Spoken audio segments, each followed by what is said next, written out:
We are now going to move to the heart of the meeting, our presentation about technology and your children here at Canterbury. And we're very fortunate to have with us today our two wonderful members of our staff, Donna Marie Hain, the Director of Curriculum Development and College Guidance for Canterbury, extraordinary. And we have Paul Kostak, who some of you may not have met yet. He's the Academic Technology Coordinator that started with us this summer. So we're very pleased to have these people here to talk to you about this very important topic. Donna Marie?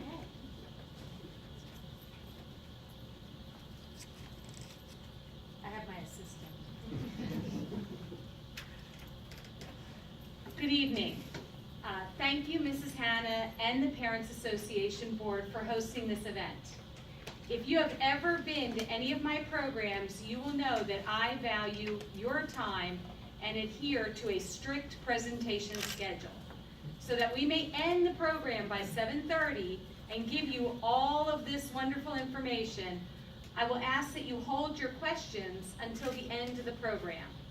Mr. Kostak and I are incredibly honored to be here along with Jody Moore and Erica Whiteman. As Director of College Guidance, but more importantly, as Director of Curriculum Development, I am so excited about the innovative opportunities for our students. Who are the learners of today? They must demonstrate skills such as critical and creative thinking, communication, and collaboration. They must demonstrate literacy in information, media, and technology. Finally, they must demonstrate life skills such as flexibility, initiative, productivity, and leadership. Gone are the desks in neat straight rows of students sitting with 2 feet on the floor. Also gone is the static curriculum that never changed from the 1940s. Today, curricula and its implementation must be dynamic and organic.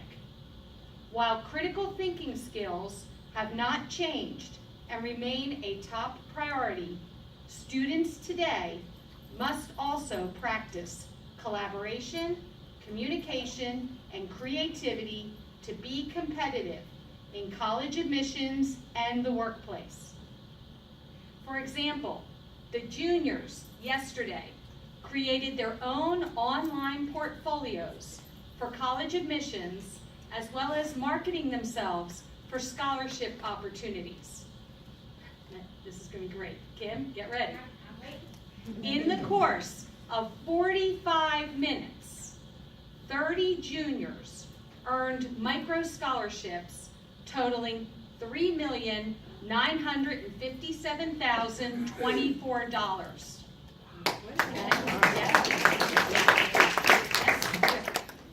Not me,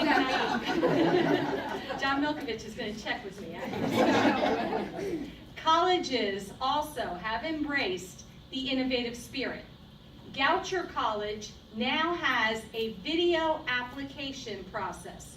No more sending test scores and writing essays. Just a 2-minute video application. University of Florida's entrepreneurship program, Innovation Academy, now has a Makerspace in its new dorm, Infinity Hall.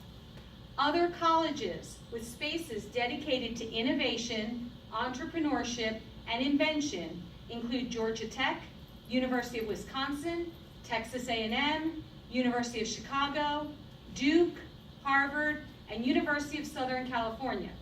In fact, during the USC college visit today, when the admissions representatives started referring to its Annenberg Makerspace and Innovation Lab on USC's campus, our students chimed in quickly with what they had been discovering in the Canterbury Makerspace with their classes.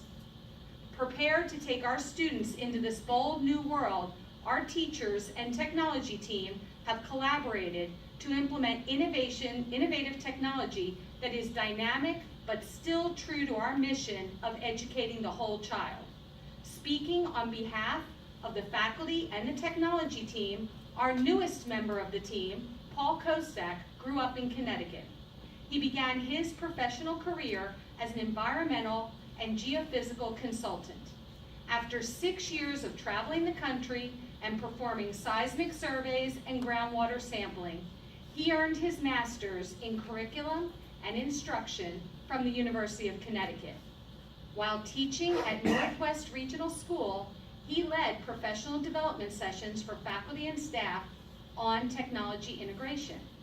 At Canterbury School in North Carolina, he was part of a team that repurposed the gym into a new science center, complete with a makerspace. Paul was not only in charge of developing the plan for the makerspace, but also the accompanying curriculum. Please join me in welcoming our featured speaker, Paul Kostak.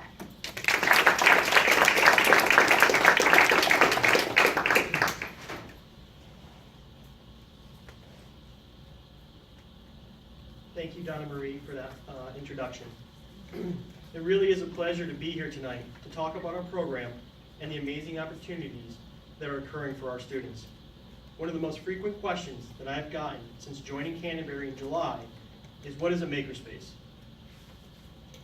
Makerspaces started as community spaces where people were able to come together, where people share knowledge in order to create things.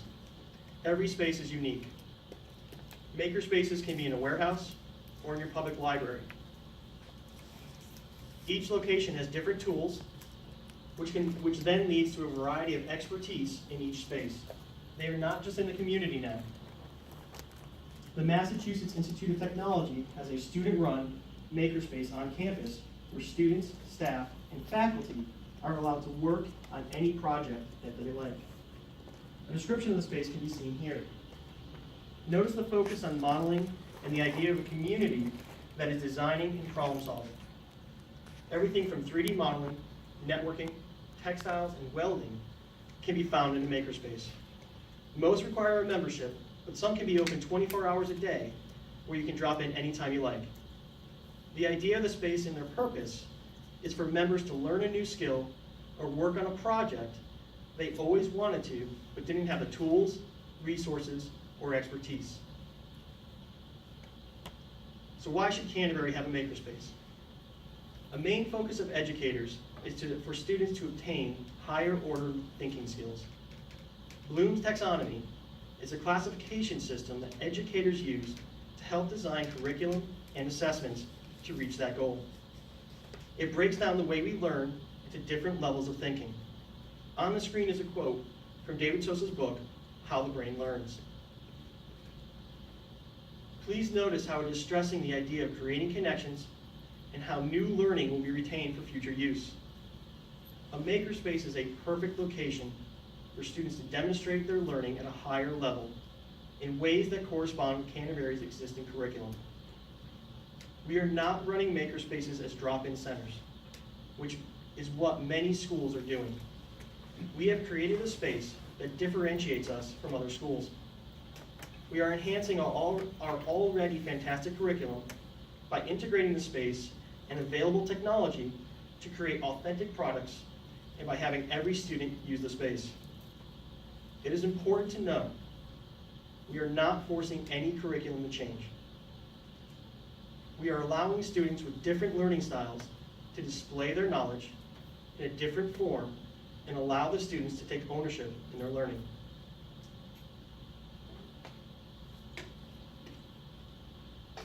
So a little bit about our spaces. Our makerspaces on both campuses are project areas where students are creating and making products that correlate with their class's curriculum. Again, we are not changing the identity of the school. We are adding to the amazing program that is currently here.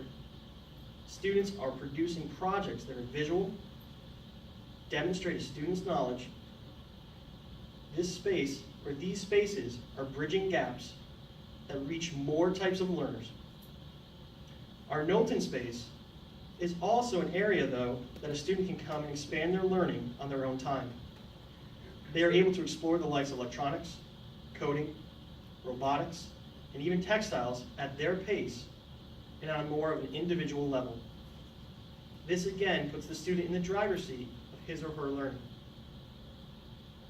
One of the first tasks when I started over the summer, one of the first tasks when I started over the summer was to, as a team, look at the spaces and resources we had and turn them into makerspaces.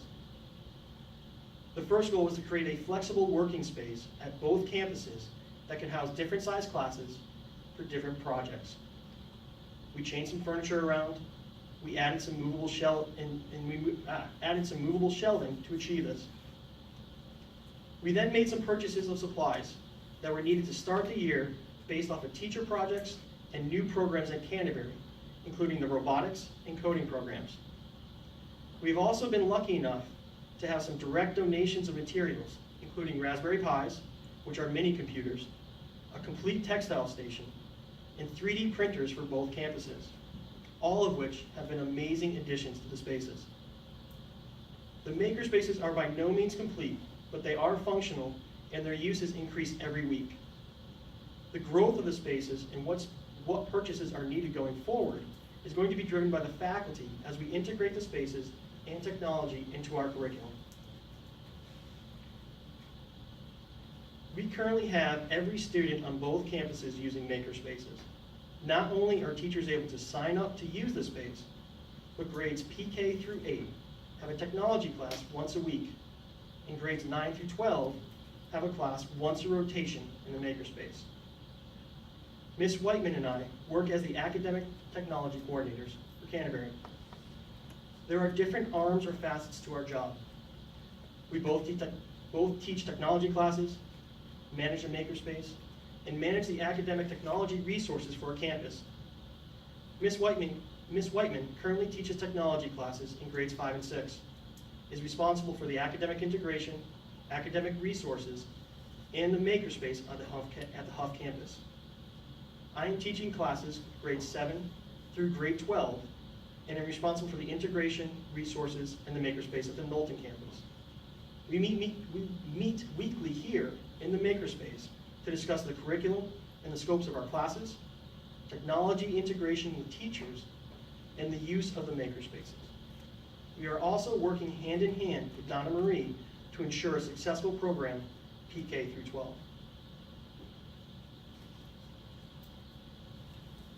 Our goal in our classes is to introduce students to some of the technology skills they will need to be successful in our growing technological world, introduce them to some of the resources we have available for them, and discuss how we can use technology to help promote ourselves. For example, one of the focuses in the high school is video creation.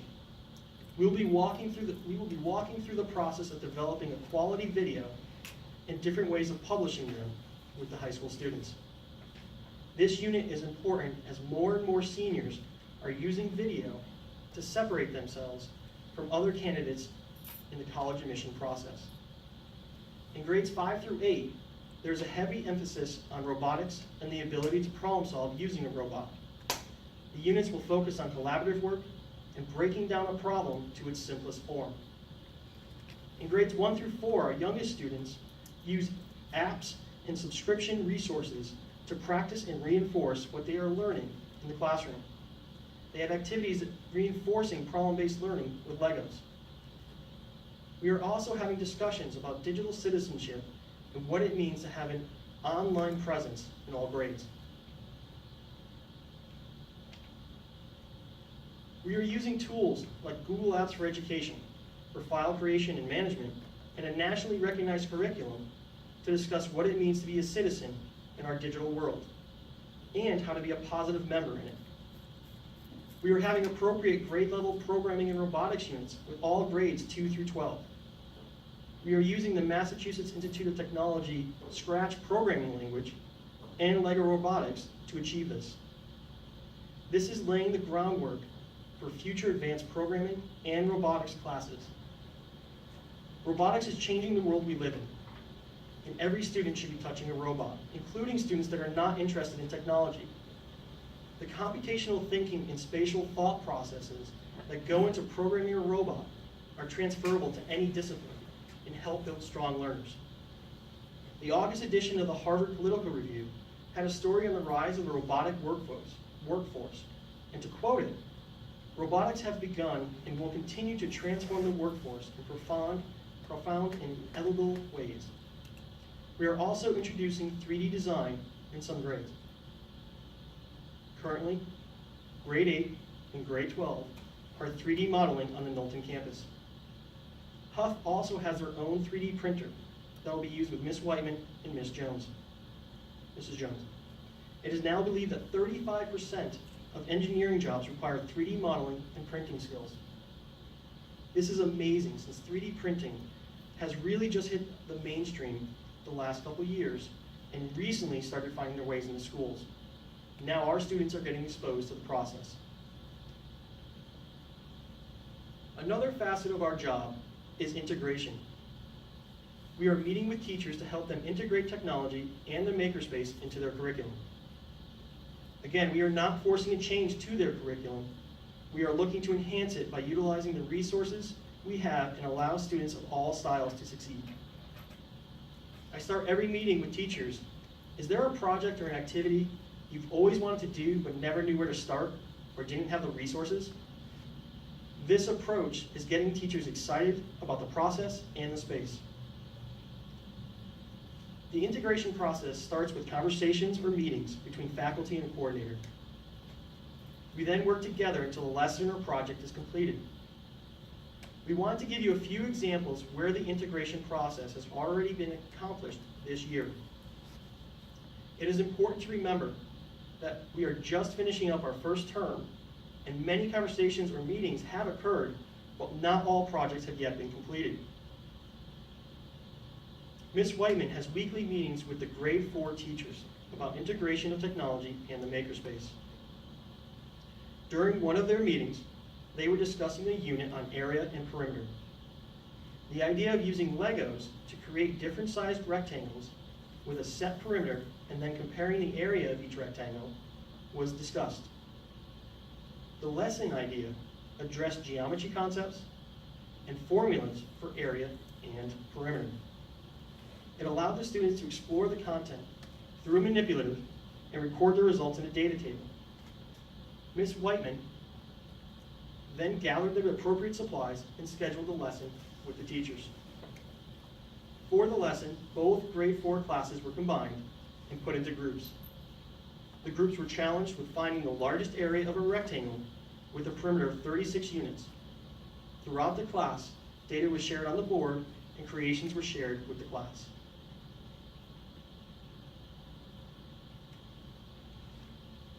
Recently on the Knowlton campus, discussions with the math and science departments led to the idea of interactive online activities to take advantage of the iPads and Chromebooks we have in the middle school.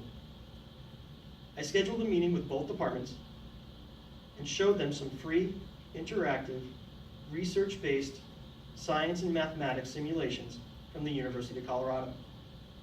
The site groups the activities by subject and grade level, while also having some pre-made resources the teacher can use immediately or edit for use in their class. This slide is showing you an example of one of those simulations. It's a physics activity that incorporates many math standards. You are able to look and record the data in different forms. You are also able to pause the object and see how the data is represented at any location on the ramp. But maybe more importantly, it allows the student to visually see the information and replay it over and over until they understand.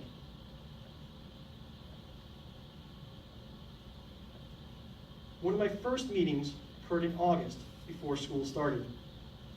I met with Ms. Brown, and we talked about her classes and possible projects. Her grade 9 literature class was going to read the short story, The Most Dangerous Game. She wanted her students to synthesize the story in a deeper way than just answering questions. She really wanted them to retell their understanding of the story through a digital medium.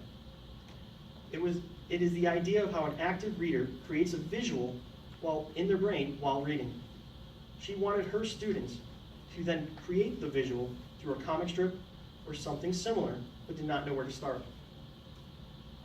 I presented her with a few ideas, and we decided on using an app for the iPad called Strip Designer. This app allows the user to tell a story and make it look like a graphic novel. The user is able to use text, hand drawings, and any images that they have or can find. We then discussed the plan on how to introduce it to the students. I ended up showing the app to the students during their digital literacy class and let them learn some of the functions. Once they were done reading the story, I spent a day in their classes while they started planning for the project to answer any questions about resources that we have that can help them complete their story. During the retelling process, we had students hand drawing, we had some students acting it out, while others were using Adobe Photoshop, sometimes for the first time ever, to recreate the scene they were assigned. Ms. Brown had split the story up into 6 parts and then split all of her students into a total of 6 groups. So at the end of the project, we were able to combine all the parts and see the whole story through the eyes of the student and get the full picture of their understanding. This slide is one group's work. It shows how within one group, we had students using Photoshop to edit photos, others were hand drawing, but no matter what they were using, they still had the ability to add text or additional visuals to help tell their piece of the story.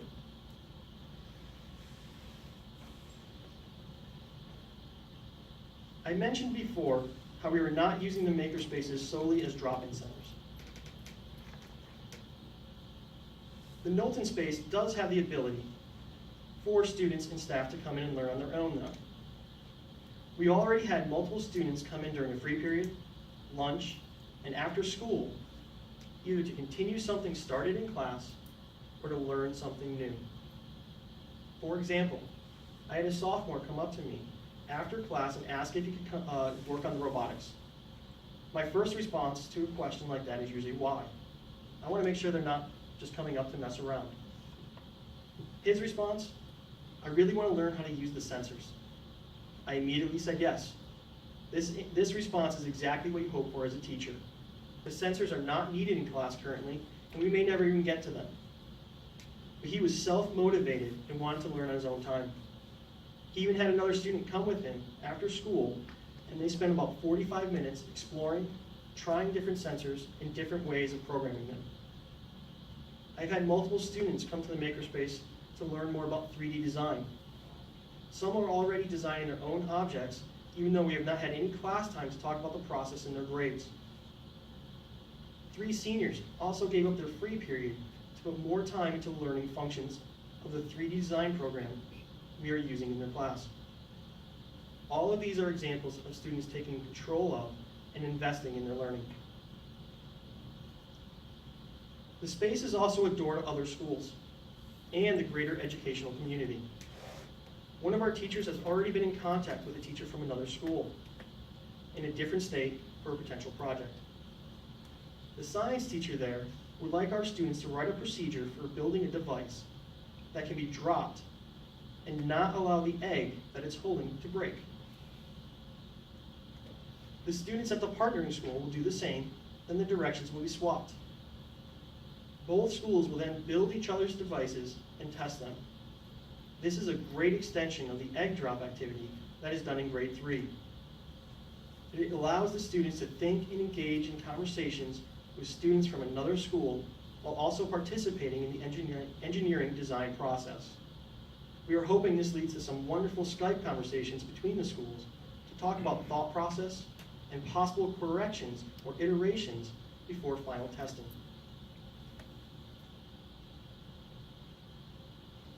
One thing we made sure of is that we have some monetary resources to add to the space as projects and ideas arise this year.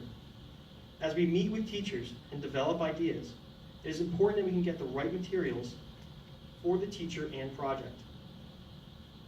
When possible, we try and purchase resources that could have multiple purposes to maximize their use. Also, to let you know, the Makerspace and the program surrounding the Makerspace will be on display at the National Association of Independent Schools People of Color Conference in December.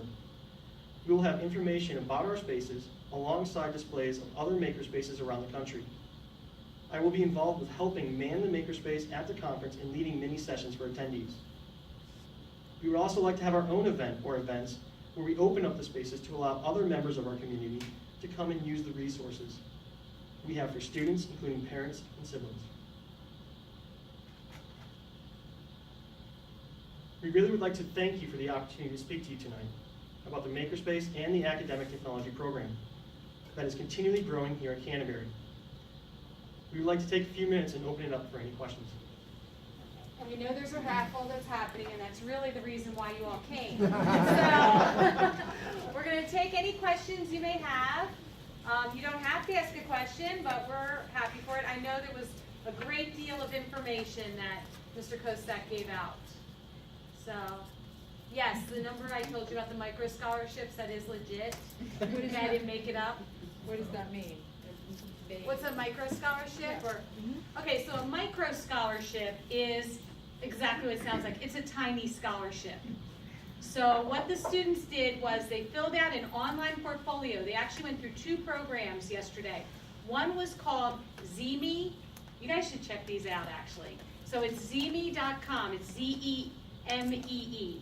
And students are allowed to create a portfolio, an online portfolio. They're also allowed to link that portfolio to their Common App. So those of you who are, well, those of you who went to college in the 90s and beyond, you know the Common App, and those of you who are parents of juniors and seniors, you're aware, or you will be well aware of the Common App. It also, so that portfolio can be linked to your Common App, which is pretty cool.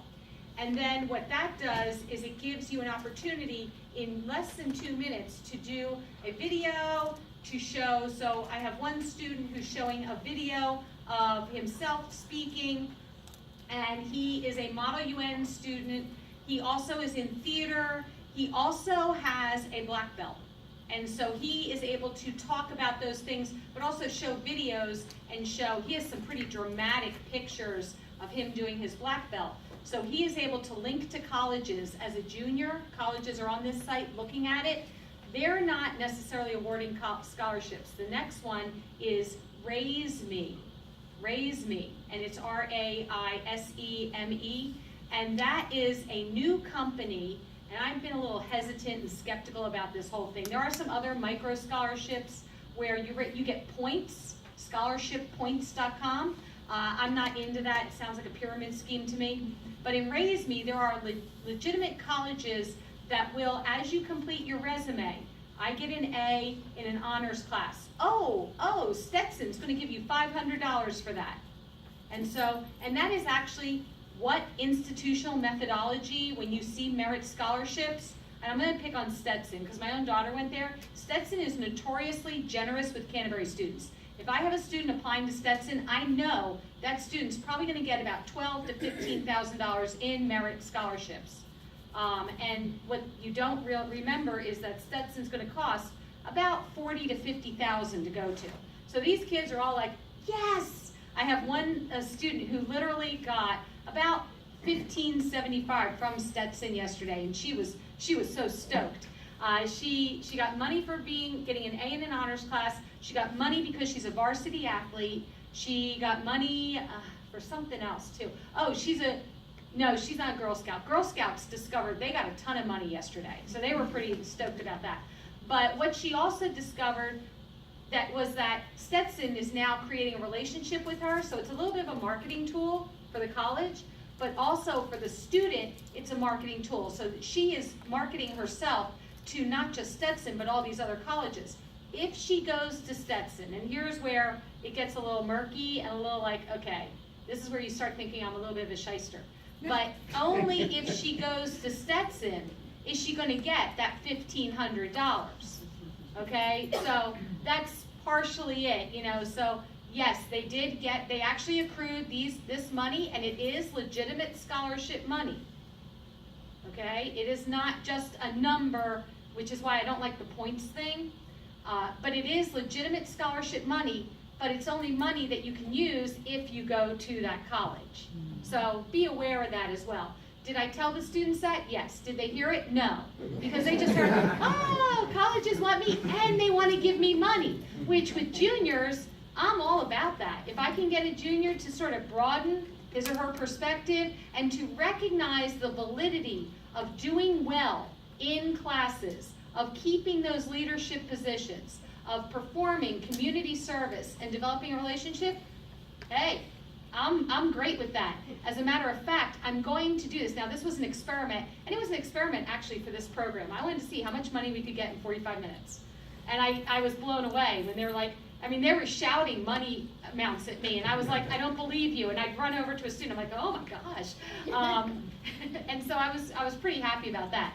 But I am going to do this. I take the sophomores to visit colleges, and they hear a lot of, oh yes, we want you. It's like, we go to University of Florida, and they watch the video. I don't know if any of you have ever seen the propaganda video about being a member of the Gator Nation. Have any of you ever seen it? Okay, you walk out of this session, and you feel like, oh, I want to be a member of the Gator Nation. And then an admissions counselor comes in and squashes that dream. Says you're never getting in here. So I want to take, so I know, it's serious, like really. So what I want to do is I want to take, so the sophomores, we have a dead day because we're visiting colleges during their spring break. So I have a day where I'm going to work with the sophomores on campus, and I want to do not only Z Me and Raise Me, I want to do that with the sophomores. And I just want them to see the validity of still staying in that tough honors class and getting that grade. And I just think that that's really important. I'm not going to do it with freshmen. Those of you who are parents of freshmen, I need to focus on the high school experience, not college. But I really do want them to see how that can translate not just in admissions, but also in merit money. So I don't know if that answered your question, but micro scholarship is a tiny scholarship given by an organization for some attribute, trait, or accomplishment. And so I think the important point here is that the kids use the Makerspace to promote and to put together, something that they could share with those schools and Yeah, to advertise that, Yeah, they would use the themselves and Makerspace for themselves something and like that, for the film editing. Right. Mm-hmm. Okay, and our athletes have been using that space for years. Now they can use it well, which, no offense, Ms. Moore, but they've been using it, but now they'll be able to use it well, and all of them will have those skills. So yes, my athletes use it, my artists use it because they have to create portfolios. So this is nothing new. Now we're just gonna be able to do it better. How do we compare? I guess I know obviously this is a new. A lot of schools are doing this around the country. Are we doing anything any differently than other schools are doing it or using the space? I don't know, Paul or Donna Marie. Okay, well may I talk about NAIS? Yeah. When I went there? Okay, so I will tell you, I was not a huge fan of the Makerspace thing. And I will tell you why. I mean, when they told me that they were going to do this thing and this was going to be great, I was like, okay, I really don't care. And I mean, I did.